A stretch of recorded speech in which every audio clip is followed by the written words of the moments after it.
right, fam, it's your brother Asad. And I'm Adrienne. And we are back again with another quick video. So make sure you like, comment, and subscribe, and hit that notifications bell so that you'll be notified when we drop new material on this channel. Secondly, in terms of housekeeping, I got to give a special and a significant and a particular and a peculiar shout out to my South African family for all the love you guys have shown this channel. My wife, myself, my children. We greatly appreciate it. Third, in terms of housekeeping, bam, bam, bam, just like that. I said bam, bam, bam.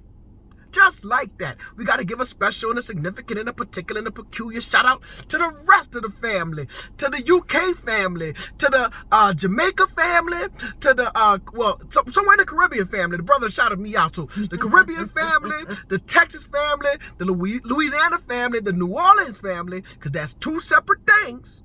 We see y'all. We appreciate y'all. We love y'all for watching. And like I said, if y'all saw the last video, you understand why it's two separate things. Fourth, in terms of housekeeping, bam, bam, bam. Fourth, in terms of housekeeping, April 26th. April 26th at Wits University, we have the South Africa USA Security Nexus.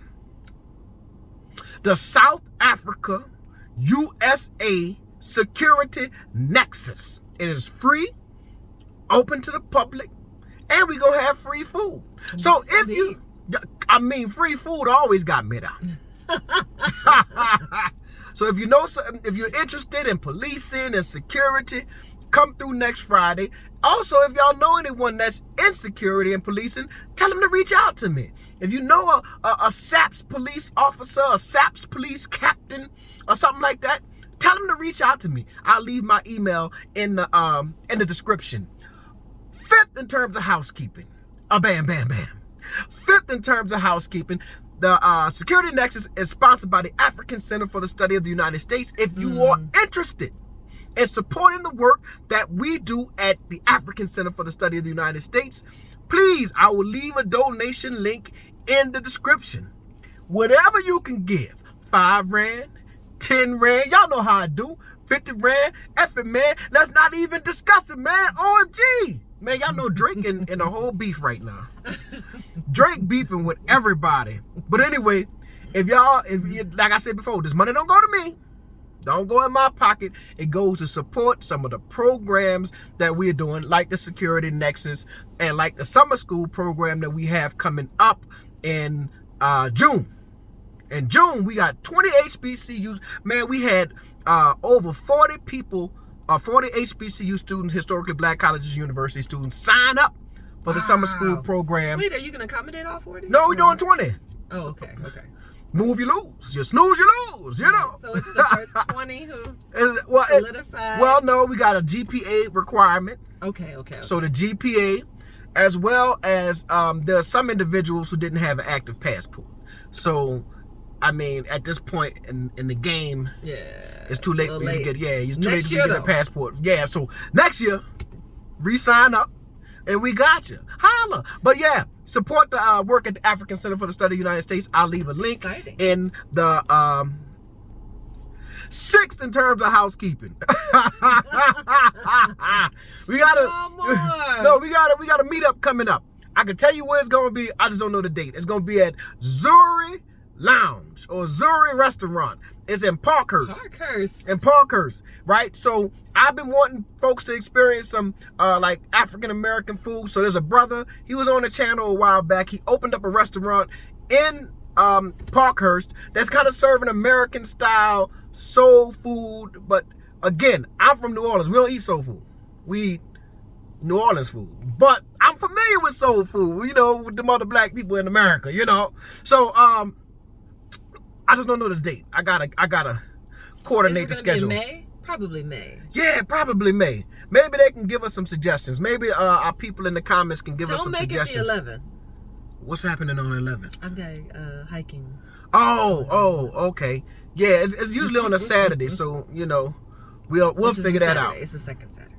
It's something that I gotta do on May 11th too. I forgot. Oh. I don't know why when you said that date made me. So anyway.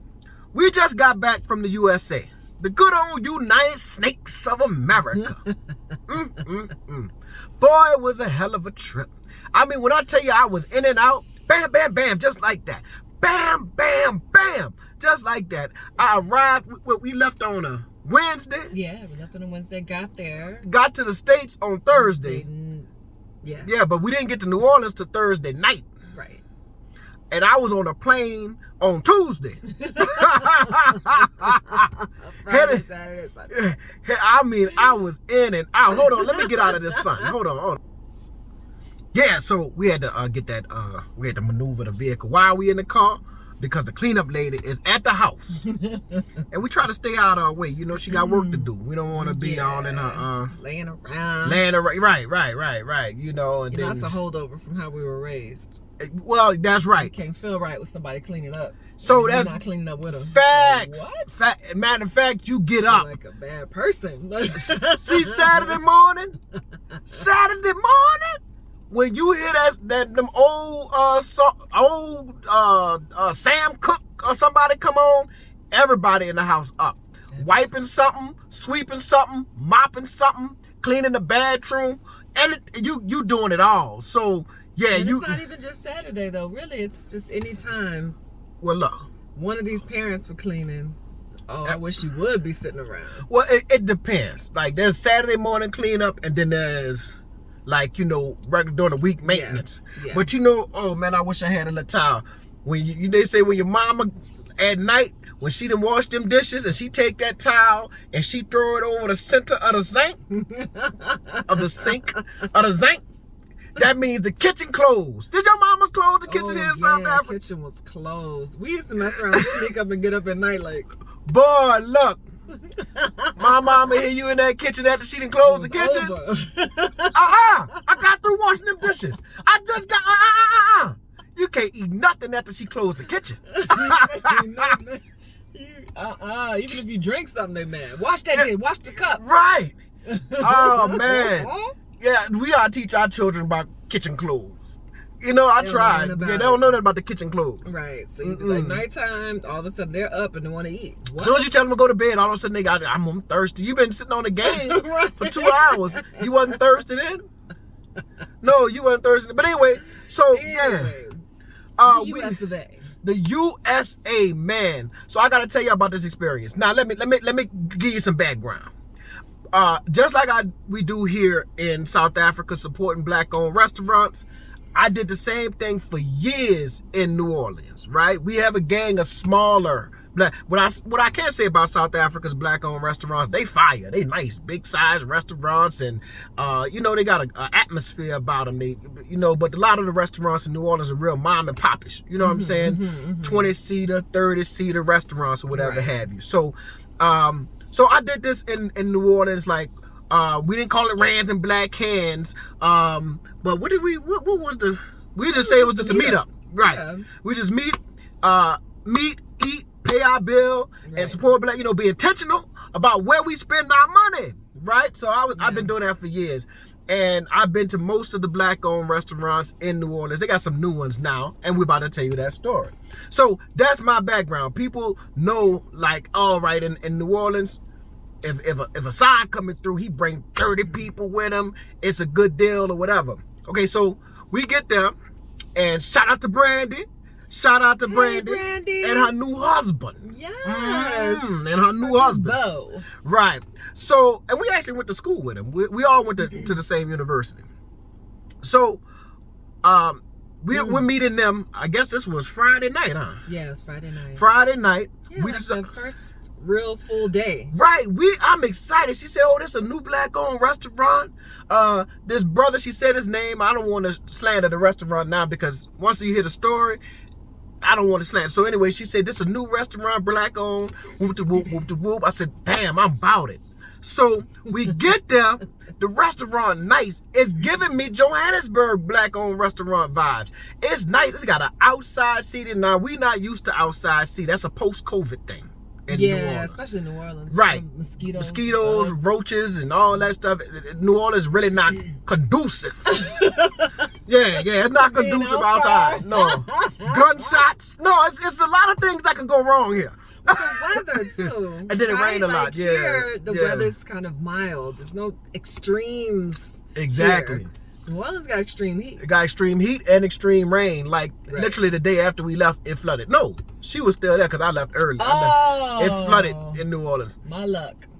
I couldn't So, get out. so anyway, to make a long story short, we sitting down eating, we catching up with Brandy, her new husband. We laughing, ordering food. You know, none of us drink, so we wasn't ordering any alcohol. So we were there about 3 hours. Now, granted, here in SA, you know, you could sit. We'll sit at the. If you've been in the meetups, it'd be like 4-5 hours. We at the meetup. Ain't nobody asking you to leave. They not Right. bringing the checks until you Right. ask for the check. So we ain't gotten used to that type got of life. used to We ain't gotten that used to that. it. Man, we sitting there and all of a sudden the security guard. Now you know that's No, but before that, we got to back up. what's that? We got to back up because we were sitting there enjoying ourselves. We had finished our dinners. I was wanting to order a dessert, and the waitress walks by and she just drops the check and keeps walking. And kept walking. And I was like, oh. She didn't even say, baby, we could take care of that when you're ready. None of that. You know, none of the nice of this. You know, she threw the check on the table and kept walking, and it startled me. I was like, oh, I ain't never right. seen nobody. This is America. I I haven't forgot seen about people this. do that in a minute. I felt rushed. It felt a little Disrespectful. Yeah, it did feel a little disrespectful. Disrespectful. Like, get on. You know, we done here. Right.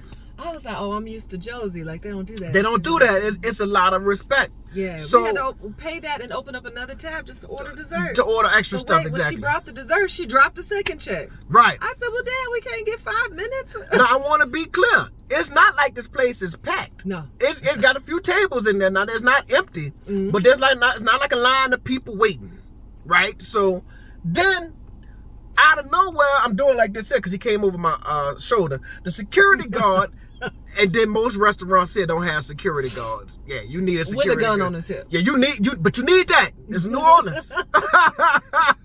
You need a security guard. What the Bible say? Wherever 2 or 3 gather. When need a security guard whenever you with a have gun. more than 2 or 3 black people from New Orleans gathered, somebody need a gun. Cause you don't know what's gonna happen. You don't know. You know, it's a precaution. So he came over and he said in a stern voice, your guys' time is up. You've been here 3 hours. Right. He was like, we have a policy for a 2-hour limit. You've been here 3. But the way he came, it's like, I want to let you know your time is up. Yeah, he was buku serious. We were like, it was no like, hey guys, listen, we gotta have a time limit policy here. You know, he came like but I understand. He came like he was expecting people to buck back. Right. Buck, y'all know what buck mean? Like he was like people to be confrontational. Right. Like we would start getting ignorant, you know, and what you mean? Huh? All that type of stuff. So he came with that energy because I think he probably that's reasonable. That's a reasonable calculation. But the way, but based on his delivery, it is a reasonable calculation. If you delivered it better, maybe people wouldn't buck on you. Maybe it'd be like, I would be like, so it's the rules. I'm not here to enforce the rules. I'm so sorry. Something like that. Y'all need to go. That's basically what he said. Y'all need to go. So Brandy's husband got up when he went to talk to the manager or whatever because we felt played, we felt played. Embarrassed. But I'm sitting back thinking to myself, I know. So here's the thing. I could tell from his accent that he wasn't from New Orleans. He was from somewhere else, right? We know our people. You don't keep messing around. Somebody gonna find and him in the street. They gonna knock his head clean off his body. Yeah, they gonna knock his head clean off his body. The streets will take care of him. Right. You can't play like that with people. You cannot play. I'm not even worried. So, Brandon's husband goes and talks to the manager or whatever. She's apologetic or whatever. I'm sitting back knowing like, oh. At first I was like, wait. I can't believe somebody treated me like this in my city. Like, me? So, I was in my feelings. My ego was hurt. I ain't gonna lie to you. My ego was hurt. All of our egos were hurt. Like, damn, I didn't spend all this money in your restaurant. I don't care about that. I'm the street. Man, the people love me. I said the people don't love me no more. Because I done moved to Africa. They don't love me no more. That's what I said. They don't love me no No. They don't see you as their own anymore. Oh, man. You don't get no special treatment. Bro, I said, I can't believe somebody play with me. All right. Let me go and do what I need to do. So, I made a Facebook post explaining. Now, you have to understand that for me to say I'm not going to support a black-owned business, all the people in New Orleans would be like, I can't believe Versace. I can't, no, wait, no. If he said that business must be garbage. So that's how I started off the post. Why I would never support this particular, and I named the restaurant black-owned business.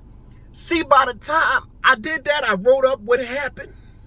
I wrote it up on the Facebook. Now, if y'all follow me on YouTube, that's one thing. Majority of my YouTube audience, or our YouTube audience, is South Africans, right? We look at the analytics. Majority South Africans. Majority of my Facebook page, though, is New Orleanians and people who have known me 30 years, 40 years. Like, well, maybe not 40 because I'm only 45, but you know what I mean, right?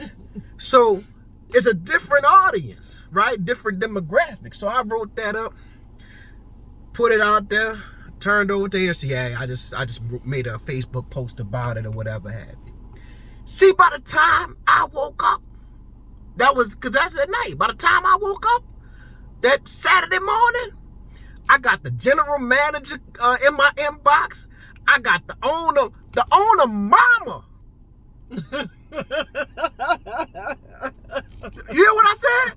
I said the owner's mom. Calling me, talking about, Doc, no, don't do it like this. Well, why though? Why? Why is she calling you? Well, you gotta tell him why.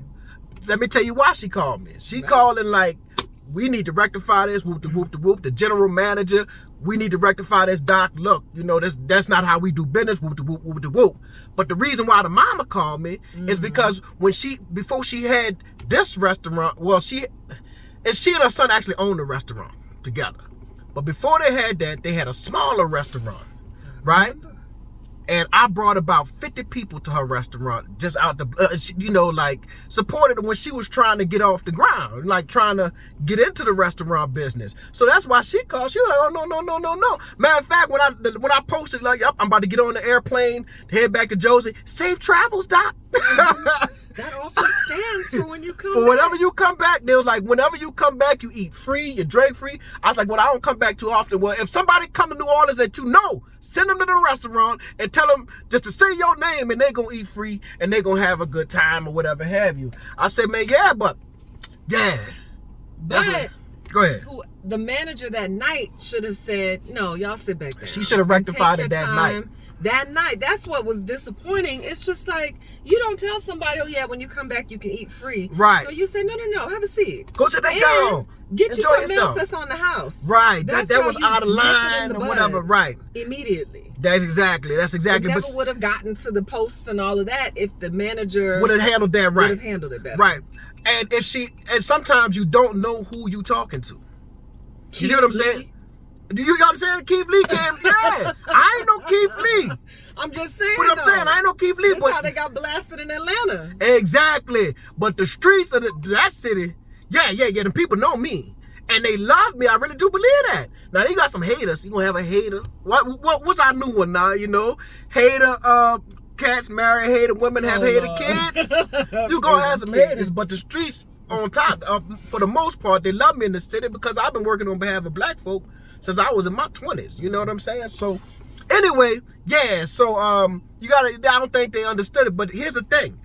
They're trying to bring that Atlanta style restaurant experience to New Orleans, where it's like halfway club, halfway restaurant. They got music, you know, like the bar popping. But they're still serving. That's not really how we do restaurants, but it's successful because I think it's a new era of stuff. It's like for people who don't want to go to the club because like there was a shooting on Sunday where 11 people were shot, a mass shooting at a club in New Orleans. Like, for real? Yeah, you ain't see that? No. Yeah. At Republic. Damn. Well, outside. Republic? The one that used to be uptown at the white people go to? Yeah. Well, you know, once whether 2 or 3. Not Republic. Whether 2 or 3. So yeah, so they're trying to bring that experience where you know, it's like I'm too old to kind of go to the club, or I don't want to be in a club because it might be dangerous. I want to have an out kind of experience, so they're using restaurants as this kind of hybrid going out experience. You know, and our restaurants wasn't typically like that. We got old school restaurants, Duck and Chase. Yeah. You know what I'm saying? Like, you ain't going you go and have a good time at Duck and Chase because you laughing and talking with your people, right? Not because it's the music and the atmosphere and the drinks popping or nothing like that. So yeah, that's yeah. That was the story of my experience, and that was on a Friday. And I told you, we got to New Orleans Thursday night. That was Friday. At that point, I was ready to come back home. I was like, man, let me get back to Johannesburg. Cause they gonna make me have to shoot somebody. Yeah. And I'm gonna tell you another thing that I felt. And I know we 20 minutes. I'm gonna tell you another thing that I felt. Like, so I was watching, I was reading a Facebook post, and the lady was talking about how much she missed New Orleans, but she moved to some like rural place in the heartland of America, somewhere in Indiana, somewhere. I don't know where it is. Yeah, just bad. Ooh, I felt bad for her. But she said how much she missed New Orleans, but then she said she never realized how much she lived like on guard, on stress, right? Because when you're in New Orleans, you need to be doing this. You need to be focused on what you're doing now. It's not a game. It is not a joke. It's real life. In the field. No. So you're always on guard. You're always watching. You're always like, so that cortisol stress builds up, right? But she was saying like where she's living is like she finally had a chance to decompress. And she doesn't feel that way. So I've been gone from New Orleans for a couple of months now, but I think over the time that we've been here is technically going on about 2 years. Yeah. When I got there, I wasn't on guard, which is bad. That's bad moving. I mean, I was just slipping. But I've been here so long that type of, you know, that type of, it just wasn't in me. I wasn't on guard. We went to the second line. The second line is when people shoot people up at. You know what I'm saying? I was shocked that you wanted to go to the second line. I wanted to catch the footage. I ain't on no second line. Yeah, and I'm in the street walking, chilling. You know, like when I was young, you do that type of stuff. You get older, you be like, Too much. Whether 2 or 3, and it's about 30,000 out here. Yeah. You know, yeah. No, that's not it. Yeah. So, but I was out there, and what was crazy, I was looking at the footage once I recorded it, and I was like, man, I saw a few people in the background. I was like, oh, I know he a killer, and I'm out here, and I'm like, man, so that, you know, I'm not prepared for it no more. I gotta either stay here and just or I don't know. I'm not prepared for it no more. The second line started by the bayou, but then it marched on toward some rougher parts. When you saw the second line of the Super Sunday, the white people stay at the bayou. They don't go. They don't actually walk with the thing. They walk a little ways, but they be like, "Woo!" What's the cross street on Orleans? And they be like, "All right, I'm gonna see y'all. This ain't it. This ain't it. This ain't gonna work." When I saw him disappear, I was like, "Oh, that's when we should have disappeared. We should have been right with him. We should have been." Becky, Karen, where are you guys going? Right, they know instinctively. No. We're not going down by Zulu. No. Yeah. She said Zulu. I don't want y'all to confuse that. Yeah, it's a So the Zulu is a organization. It's a club. It's a Mardi Gras club. Right. Social aid and pleasure club. Y'all know what a social aid and pleasure club? Social aid clubs are, before they had insurance, people would join these clubs and just pay a little bit, and then if somebody, you know, like pay a little bit once a month, and if somebody died, I can't remember what that practice is called. Oh, okay. Okay. So that's what it is. So a Zulu is a social aid, and then the pleasure club is like a bar room and stuff, but they also do the biggest black Mardi Gras parade in New Orleans. So so once you kind of get up to that area, no. That means That's not right. Yeah, you gotta protect yourself. But I wasn't on guard like that. I wasn't feeling so stressed or whatever. And the thing, nothing happened. I mean, we did leave and see. I look like I don't know the ambulance, but I didn't put that in the video because I didn't want to tarnish the name of my city. And you start seeing all the policemen lined up. I was like, police presence, heavy police presence. Yeah, you got it with two. I keep telling you whether 2 or 3. Whether 2 or 3. But all it did was solidify. So that experience at the restaurant. I love the second line. If y'all didn't see the last video, go watch the last video. I think it's called South African American in New Orleans, and experience a little bit of my city. When I tell y'all I'm from New Orleans, not Louisiana, only city in America that does what we do with the Mardi Gras, with the black masking Indians and the drumming, and that's on Sundays. That's Super Sunday, uptown, downtown. So I know y'all see the Indian feathers, but it's African culture, right? All of the beading, the masking, all that is African, West African stuff. So, only city in America that does, not 1 or 2 or 3. It's the only city in America that does that, and that's part of our cultural heritage and our traditions. So anyway, but what it made me realize is that, I don't need to be in the city no more. Yeah. Johannesburg is my home. Plus them polos. Man, the polo in America costs $115. Everything costs a lot of money. Boy, America is expensive. Look, the 3 of us went to Chick-fil-A. $70. $40-some. Oh, Lord. But I'm like, for 3 Chick-fil-A meals? A fried piece of chicken? Chicken, fries, and Yeah. Like a combo alone could cost you like $12. I'm like, that's restaurant money. No, when we went to Popeyes, look, you remember we went to Popeyes? Man, all I ordered was some wings and stuff, and I was like $20 for some. That's not even a whole piece of chicken. Right. Just the wing. Just a little wing like that. $20.